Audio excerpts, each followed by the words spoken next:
राधे राधे दोस्तों। कैसे हैं आप सब। आज की कहानी है तुम्हारी अनुपस्थिति में रंगरलियां मना रहे हैं। किसका पत्र है उमा, सास ने पूछा। पिताजी का पत्र है माँ जी। गृह प्रवेश के लिए उत्सव का आयोजन कर रहे हैं, मुझे भी बुलाया है, उसने उत्तर दिया। जाना चाहती हो क्या, पति ने प्रश्न किया। कहीं जाने का प्रश्न ही नहीं उठता, बबलू की परीक्षाएं हैं, फिर मुझे भी तो छुट्टी नहीं मिलेगी। वैसे भी हम इतने स्वतंत्र थोड़े ही हैं कि जब मन आया अटैची उठाकर चल पड़े। उमा व्यंग्य से मुस्कुराते हुए बोली। उसकी बात सुनकर पति भी मुस्कुरा कर रह गए। माँ दूसरी ओर देखने लगी, पर मीना तिलमिला कर रह गई। पुरानी घटनाएं तेजी से उसकी आंखों के सामने घूमने लगी। घड़ी में समय देखते हुए मीना अपने पति मनोज से बोली थी। कितनी देर कर दी, गाड़ी छूटने में केवल 1 घंटा ही रह गया है। मैंने तुम्हारे कार्यालय में कई बार फोन किया था। कहाँ चले गए थे तुम, क्यों, कहाँ जाना है, क्या मुझे और कोई काम नहीं है जो सदा तुम्हारी ही हाजिरी में खड़ा रहूं। मनोज सुनते ही झुंझला गया। कितनी जल्दी भूल जाते हो तुम, सुबह ही तो बताया था कि माँ का फोन आया है। मीना ने याद दिलाया। सहारनपुर से आए हुए कितने दिन हुए हैं, पिछले सप्ताह ही तो लौटी हो, अब फिर से जाने की तैयारी कर ली। अरे तो क्या हो गया, बेटी हूँ उनकी, बुलाएंगे तो क्या जाऊंगी नहीं। तुम क्या जानो, माता पिता अपनी संतान से कितना ज्यादा प्यार करते हैं। मीना नाटकीय अंदाज में बोली। तुम्हारे कुछ ज्यादा ही करते हैं, मेरे भी माता पिता हैं। 1 वर्ष हो गया विवाह को, कितनी बार गया हूँ मैं। पुरुषों की बात दूसरी है, तुम तो पिछले 10 वर्ष से छात्रावास में ही रहते आए हो। अब भला उन्हें तुमसे कितना लगाव होगा। तुम तो परिवार के साथ रहते हुए अधिकतर मित्रों के साथ ही घूमते रहते हो, इसीलिए तो तुम्हारे माता पिता तुम्हें याद तक नहीं करते। व्यर्थ की बातें करने की आवश्यकता नहीं है। माँ जी का फिर फोन आए तो कह देना, अभी आना संभव नहीं है। यहाँ मेरे माता पिता भी आने वाले हैं। क्या? हाँ, आज ही पत्र आया है। मनोज ने एक अंतर्देशीय पत्र निकाल कर सामने रख दिया था। तब तो और भी आसान है। माँ जी आ जाएंगी तो तुम्हें खाने पीने की भी सुविधा हो जाएगी और तुम्हें अकेलापन भी नहीं अखरेगा। मीना ने छोटी बच्ची की तरह प्रसन्न होकर कहा। जरा सोचो, विवाह के बाद पहली बार वे लोग आ रहे हैं और तुम चली जाओगी तो उनके मन को कितनी ठेस पहुंचेगी। मनोज ने समझाने का बहुत प्रयत्न किया। मेरे माता पिता की भावनाओं की कुछ भी चिंता है तुम्हें, मैं उनकी इकलौती बेटी हूँ। और ऊपर से कजरी तीज का व्रत बड़ी धूमधाम से मनाते हैं हम लोग। 3 दिन तक उत्सव चलता है। मैं नहीं गई तो माँ कितना बुरा मानेंगी। मीना तैश में आ गई। हर बार मैं तुम्हारी बात मानता हूँ, पर इस बार तुम मेरी बात मान लो। विवाह की वर्षगांठ आ रही है, सब साथ रहेंगे तो कितना अच्छा लगेगा। मनोज ने मिन्नत की। देखो, ट्रेन का समय हो रहा है, व्यर्थ के तर्क वितर्क में उलझने का समय नहीं है। यदि तुम यह समझते होगे कि तुम जोर देकर मुझे रोक लोगे तो यह बात भूल जाओ। तुम मेरे साथ नहीं चले तो मैं स्वयं ही चली जाऊंगी। स्टेशन तक का मार्ग मुझे भी मालूम है। मीना का उत्तर था। तो ठीक है, चली क्यों नहीं जाती, मेरी भी जान छूटे। माता पिता से इतना ही प्यार था तो विवाह ही क्यों किया था। मनोज क्रोध में इतनी जोर से चीखा था कि मीना एक क्षण को तो स्तंभित रह गई, किंतु दूसरे ही क्षण चेहरा क्रोध से लाल हो गया और वह फूट फूट कर रो पड़ी। 2 दिन तक दोनों के बीच मौन छाया रहा। मीना ने खाना पीना तक छोड़ रखा था। मनोज ने मनाने का प्रयत्न किया तो वह और ज्यादा बिफर पड़ी। ठीक है, पहले खाना खा लो, तुम अगर जाना ही चाहती हो तो छोड़ आऊंगा। किसी को जबरदस्ती यहाँ रोक कर रखने का मेरा कोई इरादा नहीं है, और उससे लाभ ही क्या है। अंततः मनोज ने दुखी होकर हथियार डाल ही दिए थे और मीना सहारनपुर आ गई थी। 6 महीने बीत गए थे। मनोज ने मीना की सुध ही नहीं ली थी और मीना को भी जिद थी कि वह बिना बुलाए जाएगी नहीं। किंतु आज उमा भाभी का व्यंग्य उसके सीने को चीरता निकल गया था। वह इतनी नादान भी नहीं थी कि इतनी सी बात भी न समझ पाती। वह फिर से सोचने लगी। भाभी की बात सुनकर माँ भी चुप रह गई थी। इस बात ने उसे और अधिक आहत किया था। पहले भी माँ कई बार मीना को खोद खोद कर पूछ चुकी थी कि इतने दिन बीत गए हैं, मनोज का कोई पत्र क्यों नहीं आया। उन्हें पत्र लिखने की आदत नहीं है माँ। वह हंसने का प्रयत्न करती, पर हंस ना पाती। किंतु आज इस घटना ने उसे पूर्णतः उद्वेलित कर दिया था। अपने कमरे में वह अकेली बैठी चुपचाप सी आंसू बहाती रही। अरे मीना, क्या बात है? शाम होने को आई, अभी तक सो रही हो?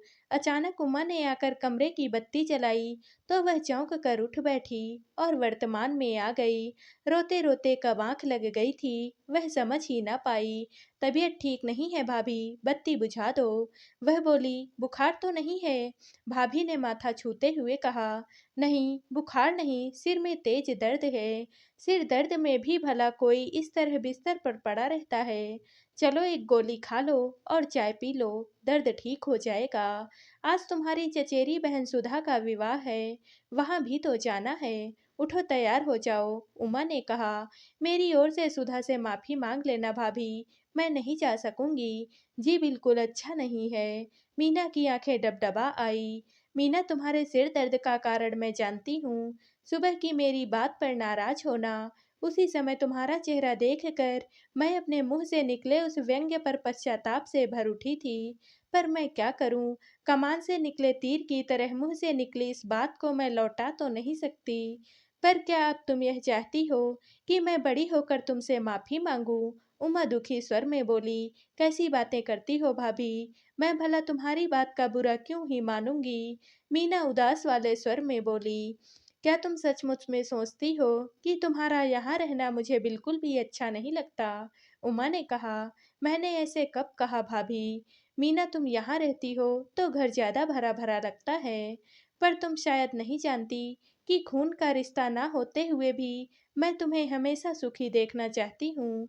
तुम्हारे चेहरे पर घिरती दुख की छाया अब पूरे परिवार को भी घेरने लगी है। तो क्या तुम चाहती हो कि मैं जाकर मनोज के पैर पकड़ूं? पैर मत पकड़ो, पर कम से कम उसकी कुशलता जानने के लिए फोन तो कर सकती हो, पत्र तो लिख सकती हो। उसे भी तो लगे कि उसकी पत्नी को उसकी चिंता है। मुझे यहाँ आए 6 माह हो गए, किसी ने मेरी चिंता की। किसी न किसी को तो पहल करनी ही पड़ेगी। मीना, सच बताना, तुम मनोज से लड़कर आई थी ना? हाँ, मीना ने सिर हिलाते हुए आंखें झुका ली। मैं तो उसी दिन तुम्हारा उतरा हुआ चेहरा देखकर समझ गई थी, और मैं नहीं सोचती कि माँ या पिताजी की अनुभवी आंखों से यह तथ्य छिपा रहा होगा। इसीलिए तो लोग कहते हैं कि विवाह के बाद बेटी पराई हो जाती है। सब कुछ जानते हुए भी वे तुमसे कुछ नहीं कह सकते, और मनोज से संपर्क करने को शायद उनका अहम आड़े आ जाता है। उमा बोली, मैं क्या करूं? मेरी तो कुछ भी समझ में ही नहीं आ रहा। मेरी मानो तो इस बात को प्रतिष्ठा का प्रश्न मत बनाओ। ये छोटी छोटी बातें ही वैवाहिक जीवन में विष घोल देती हैं। मनोज और उसके परिवार के लोग बहुत भले हैं, पर वे भी शायद हम लोगों की तरह पहल नहीं करना चाहते। अब तो तुम्हें ही निर्णय लेना है कि तुम क्या चाहती हो। उमा ने समझाते हुए कहा, तुम दोनों यहाँ छिपी बैठी हो और मैं सारे घर में ढूंढ आई। तभी माँ जी आ गई और दोनों की बातचीत बीच में ही रह गई। मीना की तबीयत ठीक नहीं है, माँ जी वह विवाह में नहीं जाना चाहती। उमा ने सास की ओर देखा, क्यों, क्या हुआ? सिर में दर्द है? अरे इसका तो चेहरा उतरा हुआ है। ठीक है, तुम ही चली जाओ, इसे आराम करने दो। मैं अकेली नहीं जाऊंगी। मीना नहीं जा रही तो आप चलिए। उमा बोली, ठीक है चलो मैं चलती हूँ। जल्दी तैयार हो जाओ, देर हो रही है। सबके जाते ही मीना उठी। उमा भाभी से बातचीत करके उसका मन काफी हल्का हो गया था। वह दिल्ली मनोज को फोन करने का प्रयत्न करने लगी, पर जब बहुत देर तक संपर्क नहीं हुआ तो उसका मन अजीब सी आशंका से भर उठा। तभी उसे याद आया कि मनोज के पड़ोसी लाल भाई का फोन नंबर उसके पास है। अतः उसने उनसे संपर्क करने का निश्चय किया। नमस्ते भाभी जी, मैं मीना बोल रही हूँ। मनोज कैसे हैं? काफी दिनों से कोई समाचार नहीं मिला। मीना लाल भाई की पत्नी की आवाज पहचान कर बोली, अरे मीना बोल रही हो? क्या हो गया तुम्हें? इस बार तो मायके जाकर जम ही गई, जहाँ आने का नाम ही नहीं ले रही हो। एक क्षण को मीना मौन खड़ी रह गई। किस मुंह से कहे कि वह मनोज की प्रतीक्षा में आंखें बिछाए बैठी है।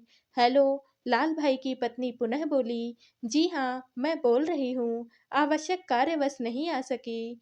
बहुत देर से मनोज को फोन करने का प्रयत्न कर रही थी, पर मिल ही नहीं रहा है। वे कैसे हैं? कैसे होंगे? तुम्हारी अनुपस्थिति में रंगरलियां मना रहे हैं। हर दूसरे दिन नई लड़की के साथ घूमते नजर आते हैं। मैंने तो समझाया भी, पर कौन सुनता है। तुमने फोन किया तो मैंने बता दिया, परंतु मेरा नाम मत लेना, व्यर्थ ही मनोज बुरा मानेगा। वे बोली। घर के सदस्य विवाह से लौटे तो मीना अस्त व्यस्त दशा में बैठी थी। चेहरा आंसुओं में भीगा था। क्या हुआ मीना? देखते ही सबने समवेत स्वर में पूछा। मुझे दिल्ली जाना है, वह शून्य में देखती हुई बोली। अब इस समय रात के 12 बजे हैं। भैया आश्चर्यचकित होकर बोले। पर हुआ क्या है? माँ उलझन भरे स्वर में बोली। मुझे यहाँ भेजकर मनोज रंगरलियां मना रहा है। तुम्हें कैसे मालूम? पिताजी ने पूछा। उनकी पड़ोसन ने मुझे बताया, मैंने फोन किया था। सुबह चली जाना, इतनी देर में कुछ नहीं बिगड़ेगा।